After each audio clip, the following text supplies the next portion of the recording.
So, greetings, Guardians. Everybody might have been hearing about a release today for weapons tuning or weapons fine tuning for the 2.0 patch. Now, I must stress, as far as I understand, this patch is not in play at the moment. And as far as I know, this is not going to be the complete list. This is just what they're thinking at the moment. Obviously, look, until the patch goes live, it's subject to change. But it'll give you guys an indication of what's going to happen and what guns you should be upgrading between now and then. So let's get into it. First of all, I'll go through all the legendary guns and what they're doing with those, and then I'll get into the exotics. So, auto rifles. Increase base damage. Start damage fall off closer to the player to emphasize its role as a close to medium range weapon. Small reduction in base stability. Landing shots at optimal range is unaffected, but represent precision hits require more weapon control to land consistently, and boost damage by 10% against AI combatants. Now, basically what this means, guys, is that your auto rifles are supposed to be close to medium range. You're going to get a small reduction in base stability, but you're also going to get an increase in base damage. In fact, your base damage or boosted damage is going to be against 10% against AI combatants, so obviously non-Guardian players. Now, your pulse rifles. Changes in pulse rifles include a reduced base damage off the medium ROF by about 2.5%. PvP burst to kill. All precision hits is 2 to 3 depending on victim's armor stat. A small reduction in base stability. A burst should still land all shots at optimal range, but 3 precision hits will require more weapon control. And increased mag size on all base infantry stats. So what this basically means is that your pulse rifles are going to get a small reduction in stability, but you're also going to get an increase in mag size. So yeah, it's a bit of both.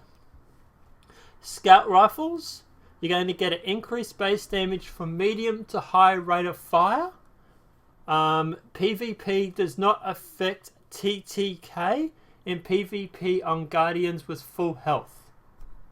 Now, you're also going to get an increase in mag size for all base infantry stats, and for reducing final accuracy when firing from the hip. Fast firing outside of ADS will be less accurate, and bonus damage by 5% against AI combatants. So you're going to get a buff when it comes to your to the AI combatants, so non-Guardian players. But you're also going to get an increased mags, but you're also going to get an increased base damage from medium to high rate of fire. So scout rifles are still going to be very effective. Hand cannons. Start damage fall off closer to the player to limit long range lethality. Small reduction in ADS accuracy, targeted at making long-range snap shooting less reliable. Reduction to final accuracy when firing from the hip.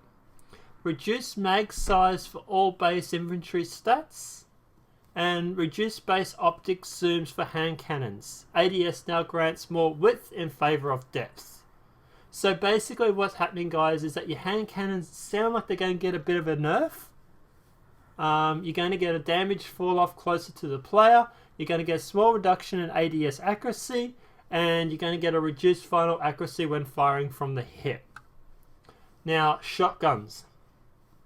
The shotgun perk that enhances lethality at range should be less effective when combined with high initial range stat. So, reduced shock package accuracy buff by 30%. And your rangefinder adds 5% base range increase on ADS was 20%. You reduce your precision damage multiplier on shotguns by 10% and reduce damage against AI combatants by 10%. So your shotguns are going to definitely get a nerf. Fusion rifles. Slow charge, high impact fusion rifles have decreased range values. Makes it more difficult to max out range for these weapons. Projectile speed for fusion rifles is slightly reduced. Emphasis the need to lead a target outside minimum medium range. Improved accuracy for short range fusion rifles. Reduced accuracy for long range fusion rifles. So guys, it looks like you're going to get a bit of a buff when it comes to short range, but over targets, over distance, obviously it's going to get a bit of a nerf. Now your sniper rifles. Final round on sniper rifles buff precision damage only, not base damage.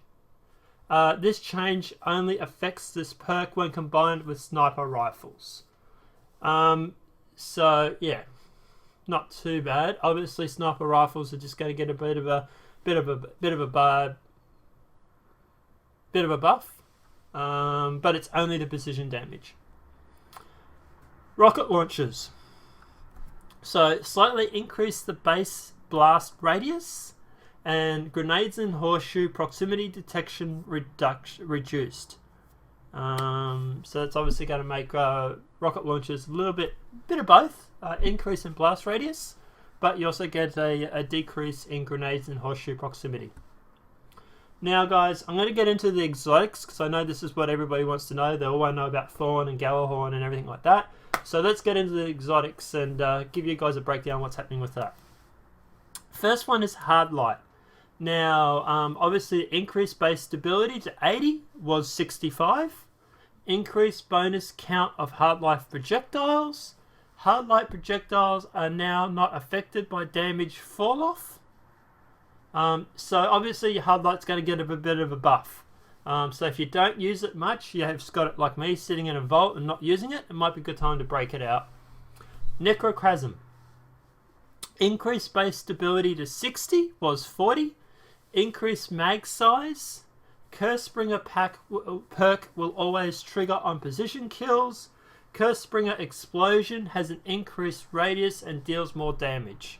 So your Necrochasm's definitely going to get a bit of a buff. Last word. Reduced range stat to 10 was 20. Reduced stability to 20 was 30. Reduced effective range while in ADS.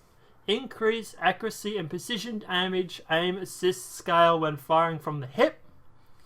And fixed bug where hip fire damage bonus applied incorrectly. So your last word's going to get a bit of a nerf by the sounds of it. Thorn. Okay, so Thorn is going to get a reduced base damage of Thorn's Mark of the Devourer, DOT, damage over time. Roughly 1/3 of what it was in PvP and PvE. So guys, your Thorn is going to get nerfed. You're going to lose some of the, I believe what they're referring to there is the poison damage. And that is roughly going to get roughly 1/3 of what it was. Allow DOT to stack up to 5 times across multiple landed projectiles. This is a net buff for Thorn's DOT, but reduces the lethality of the weapon in PvP. So Thorn is definitely getting a nerf, which is, personally, it's not a bad thing. Every time we go into Trials of Osiris or into Iron Banner, it's always Thorn. Hawkmoon. Now this is obviously for the PlayStation boys. As far as I understand, Xbox still doesn't have exclusivities for this yet, but changes include an add to stack limit to Luck in the Chamber and holding assess, so that only 2 of the bonus perks will ever stack on one round. This should prevent Hawkmoon from one-hit kill full health players in PvP. Okay. And adds 2 rounds to Hawkmoon's magazine when holding S is unlocked. Luck in the Chamber damage reduced by 3%. So Hawkmoon's definitely getting a bit of a nerf as well. Icebreaker. Increased recharge time for Icebreaker's rounds to 1 every 8 seconds was 1 round every 5. Okay, definitely not what I wanted to hear. I love my Icebreaker. I'm not sure if this is in PvP or PvE or both, but it looks like it might be both actually. So it looks like they're going to make the recharge rate on Icebreaker a little bit longer. No Land Beyond. Increase weapon handling speed for faster time to aim, ready, and stow. Okay. Adjust sights to fix overlap flags issue while aimed. Increase time decay of the master to 8 seconds. And add an additional 20% precision bonus damage while the master is active. Okay, so yeah, No Land Beyond's definitely getting a buff. Might actually make it more useful for PvP. Black Hammer. Increases ammo inventory to 18 rounds. Sweet. White Nail perk now pulls ammo from your inventory. Sweet. Cool. So Black Hammer's definitely getting some extra buffs. Lord of Wolves. Now this is obviously something I don't have at the moment, but for people that do have it. Tripled recovery boost bonus from allies granted by Lord of Wolves. Galahorn. Okay, this is not going to be good. Alright, so guys, your Galahorn is definitely getting a nerf. Reduction of damage of wolf pack rounds. So it's basically the wolf pack rounds that do all the extra damage. They're giving them a bit of a nerf, so that it obviously makes it less OP. I presume that's both PvP and PvE. And apart from that, guys, that's pretty much what they've come out and said. Now, like I said, look, as far as I know, these buffs are not in play at the moment. They will be coming out with the Taken King. Obviously, as soon as I know about them coming out, I'll let everybody know as much as I can. But yeah, guys, look, obviously, if you got hard light or anything like that sitting in the vault that you don't normally use, it might be a good time to start to upgrade that thing, get it ready. Looks like hard light might be the new gun to go to. But apart from that, guys, look, obviously, let us know in the comment section below. What do you think? Are you happy about the reduction or the buffs and nerfs? What do you think about Galahorn and Thorn? Do you think that's good or bad? Are you happy with that? But look, let us know in the comment section below. What do you think? And